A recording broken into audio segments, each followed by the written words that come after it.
Salut les gars! Salut! Bienvenue sur musculationprisemasse.com. C'est Étienne. Ici Charles. Musculationprisemasse.com, c'est une émission du matin où on vous donne des conseils scientifiques de musculation. Ah bon? On répond à vos questions de musculation. Ok. Ouais, t'es surpris, hein? Ben oui. Puis on donne des trucs de musculation, Jim. Aujourd'hui, on va répondre à une question de Danny qui est membre avec nous, mais juste avant, je veux vous rappeler que cette semaine, vous pouvez vous procurer un plan alimentaire OK. à plus de moitié prix et Yes. que l'information là-dessus est en dessous de vidéo. Donc, les plans alimentaires, l'alimentation, c'est un petit peu comme le chaînon manquant dans les gens qui prennent pas de masse. Puis moi, j'utilise toujours une analogie que je vais vous dire aujourd'hui. Dans le fond, ton corps, là, c'est comme un char. Ouais. Tu as un moteur puis une tank à gaz. Puis tu as besoin d'avoir les deux pour bien rouler. Je veux dire, si tu as un gros moteur, ça, c'est ton entraînement. Puis tu as une petite tank à gaz, ça, c'est ton alimentation. Tu as beau peser sa pédale, tu n'as pas de jus pour faire avancer ton char. Tu vas manquer de gaz bien vite. Fait que tu as beau faire un gros entraînement, un gros moteur, y aller fort là-dedans. Si tu t'alimentes pas bien, tu n'iras pas vite. Le contraire ne marche pas non plus. Si tu manges beaucoup, mais que tu t'alimentes mal, c'est comme si tu avais un gros réservoir puis un petit moteur. Un moteur de tondeuse, tu n'iras pas loin avec ça non plus. Fait que ça te prend un gros moteur puis un gros réservoir de gaz. Fait faut que tu t'entraînes fort puis que tu manges aussi fort que tu t'entraînes. S'il y a un des deux que tu fais pas bien, tu vas aller à la vitesse maximum du plus petit des deux. Fait que, en général, on s'intéresse beaucoup à la musculation, puis là, on réfléchit à notre entraînement longtemps, on se fait des programmes malades, puis on pense pas à notre alimentation. Fait que là, on a un gros moteur, un petit tank à gaz, puis on va pas bien loin avec ça. Ah, c'est simple, hein? Tu sais, les entraînements de malade, là, tu passes 2 heures au gym, puis tu dis, hey, je suis raqué partout. Ça doit être super bon pour mon entraînement, puis pour ma progression. Sauf que vous mangez pas le lendemain, puis vous mangez pas assez de protéines, vous mangez pas assez de calories également. Mais à ce moment-là, là, tu sais, le fait de marcher, là, puis dire que tu marches avec des cannes là, au lieu d'avoir des jambes parce que tu es tellement raqué des cuisses, si tu n'as pas assez mangé, ça ne te servait absolument à rien parce que ton corps, il n'a pas ce qu'il faut pour reconstruire tes muscles et tout ce qu'il va faire finalement, c'est prendre des protéines ailleurs dans ton corps pour reconstruire tes jambes et tu ne gagneras pas de nouvelle masse musculaire. Donc, ça ne sert absolument à rien d'avoir des programmes malades de 2 ans si vous n'avez pas une alimentation adéquate pour progresser. C'est vrai que c'est comme hot de s'entraîner 2 heures, mais que entre chum, on se dit pas, hey, moi samedi, là, j'ai passé 2 heures à table puis j'ai mangé non-stop. Hein? C'est comme de se faire comme un gros repas dégueulasse, là, tu sais, genre, mais ça, c'est super anabolisant, là, mais on le fait pas. Non. Ou en tout cas, rarement. C'est comme bien vu de se défoncer au gym, mais de se défoncer à table, on pense pas à ça. Mais ça serait mieux pour prendre de la masse. Ça me fait penser, j'ai pas mangé, moi. Oui, c'est ça. Charles va nous laisser pour les prochaines capsules. Bon, aujourd'hui, question de Danny. Hein? OK, je vais y aller. Danny, 29 ans, membre avec nous. Merci, Danny. Merci, Danny. S'entraîne à la musculation depuis 3 mois seulement, mesure 5 pieds 10, pèse 175 livres et a 20 de gras. Danny nous dit, je suis ectomorphe et je veux gagner de la masse. D'accord. OK. J'ai quand même un peu de gras à perdre au niveau du ventre. Correct. J'ai déjà commencé à m'entraîner. J'ai fait 2 fois par semaine pendant 2 mois et 4 fois par semaine durant tout le mois de janvier. Excellent. Je fais de la musculation, mais je n'ai pas fait de cardio encore. Je fais très attention à mon alimentation. Je mange environ 3000 à 3200 calories divisées en 35 protéines, 45 carbs, 20 fat. 3 questions, mais on va répondre juste à la première pour toi aujourd'hui, Danny. Croyez-vous que mon ratio protéines, carbs, fat est bon? Ça, c'est très intéressant. T'as-tu de bonnes réponses à ça? J'ai quand même pas payé bonne réponse. OK, je te laisserai partir là-dessus. C'est parti, good. OK. Quand on divise nos calories entre les 3 macronutriments, que sont les protéines, les glucides, le sucre et les lipides, le gras. OK? Donc, protéines, glucides, lipides, on a, mettons, 3000 calories, comme dans cet exemple-ci, puis on veut le diviser en 3. Il y a comme une série d'étapes à suivre pour être sûr d'avoir assez de chaque affaire. La première chose à faire, c'est de déterminer la quantité de protéines. Puis la quantité de protéines, classiquement, on ne la calcule pas en pourcentage des calories totales, mais on la calcule en grammes par kilogramme de poids. On peut le faire en grammes par kilogramme de poids ou on peut le faire en grammes par livre sur musculation prise de masse pour garder ça simple. Moi, j'ai mis ça en grammes par livre parce qu'on est plus habitué en livre. Hein? Le monde qui parle tout le temps en kilogrammes, là, tu sais, il y en a j'ai des collègues, là, des gens qui travaillent en sciences d'exercice qui utilisent juste les kilogrammes, qui disent qu'on devrait utiliser ça. Mais moi, quand je veux des chiffres en kilogrammes, il faut tout le temps que je pense avant de voir en livre qu'est-ce que ça dit. C'est clair. Fait que je vais vous le dire en livre aujourd'hui. D'après moi, ça ne changera pas, hein, parce qu'on est tous éduqués par le football américain puis le hockey, puis ils disent tout le temps les poids en livre. Fait que, moi, c'est comme ça que j'ai appris mes poids. Moi aussi. Ouais. Moi aussi. Fait que Donc, quand tu choisis tes protéines, tu y vas en grammes par livre. Je vais vous vendre le punch aujourd'hui. C'est ton poids en livre plus 10. Fait que ton poids en livre plus 10 de grammes de protéines à manger à tous les jours. Fait que, mettons, tu vois, Danny, toi, tu pèses 175 livres. Tu devrais manger 185 grammes de protéines par jour. Fait que ça, c'est la première étape.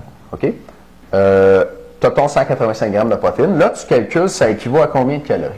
185 grammes de, 185 grammes de protéines à 4 calories par gramme, ça fait, vite de même, tu l'as-tu toi? Non. 400 plus 4 x 8, 24, 640, 5 x 4, 660. Vite, le calcul comme ça. 185 grammes de protéines, ça ferait 660 calories en partant. Si je me trompe, je vais me faire blaster dans les commentaires.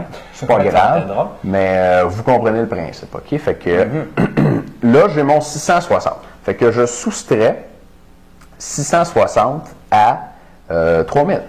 Donc là-dessus, il me reste, c'est le fun des mathématiques aujourd'hui, 2340. Moi, je dis qu'il faudrait sortir la grosse calculatrice. Je vais y aller. On l'a ici. Pour faire des gros calculs demain, on s'est équipé d'une grosse calculatrice. Ça faisait longtemps qu'on ne l'avait pas sorti. Et vas-y, Charles, let's go. Bon, okay, 185 x 4. On va voir si je suis fort en maths. 184? 185 x 4.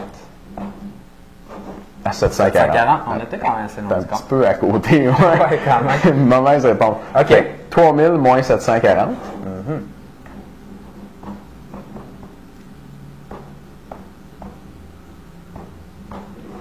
2660.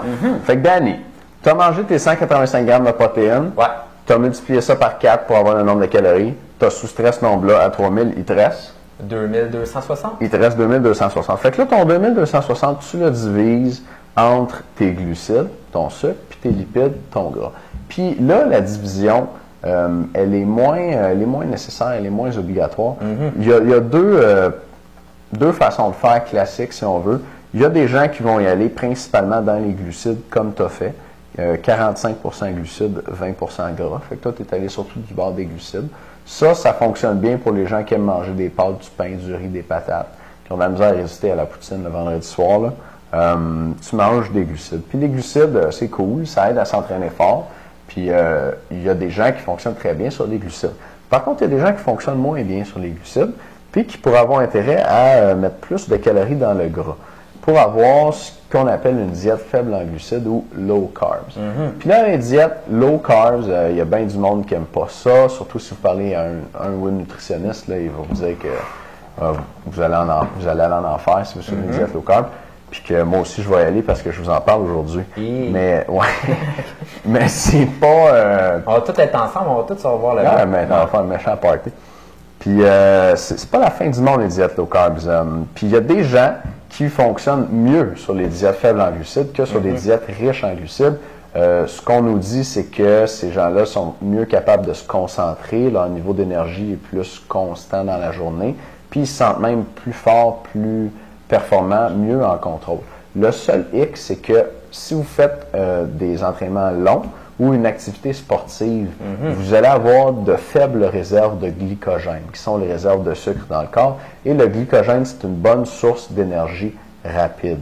Donc, quand mettons, tu cours vite, là, puis si tu veux maintenir ton rythme de courir vite pendant longtemps, tu vas avoir besoin de glycogène. Puis si tu manges faible en glucides, tu n'en auras pas beaucoup de ça, fait que tu vas t'essouffler plus vite. Mais si tu fais de la musculation, genre des séries de 6, là, tu n'as pas vraiment le temps d'embarquer dans ton glycogène tant que ça. Fait que si vous faites plutôt des entraînements de musculation relativement courts, qui sont plutôt orientés aussi vers la force, vos performances ne seront pas tant réduites que ça avec une alimentation faible en glucides. Fait que là, c'est une longue réponse d'Annie, dans le fond, pour te dire que le plus important, c'est de choisir tes protéines. Puis après ça, tu peux expérimenter. Plus de glucides, moins de gras, ou moins de glucides, plus de gras. Si tu n'as jamais fait de diète faible en glucides, je te conseillerais de l'essayer. Tu peux diminuer ton alimentation en glucides à quelque chose comme 100 à 150 grammes par jour. Là, je vais me faire une petite passe de calculatrice. 100, 100 grammes de glucides x 4, j'aurais peut-être pas eu besoin de la calculatrice. Ouais. Ça fait 400 pour ça, tu sais. Fait que là, tu vas te chercher un 400 grammes à, mettons, un 400 calories à 600 calories, si c'est un 150 grammes. C'est relativement bas en glucides. Tiens, mettons, si on fait 600 sur 3000, ça fait quel pourcentage? 20 ben exact. Fait que tu auras un 20 en glucides, tu vois. Fait que c'est relativement bas en glucides. Puis tu pourrais voir si ça fonctionne bien pour toi. Puis si ça fonctionne bien pour toi, là, tu pourrais te sentir que tu fonctionnes mieux dans la journée. Puis ben ça serait une amélioration pour ta qualité de vie au quotidien. Tellement de bons trucs, Étienne. Wow. Faut que tu me laisses du jus un peu. Il faut que j'en donne aux membres aussi. Ouais. Et juste avant de passer aux vidéos pour les membres, Ouais. ce que je te dirais, si tu es tenté de faire, dans le fond, dans ton alimentation, couper les glucides et prendre plus des protéines et des lipides, dans le fond, comme Étienne le disait, très important de prendre des glucides quand même durant ton entraînement et après l'entraînement. C'est les périodes pour refaire ton glycogène parce que tu vas en avoir des fêtes durant ton entraînement. Donc, le plus important.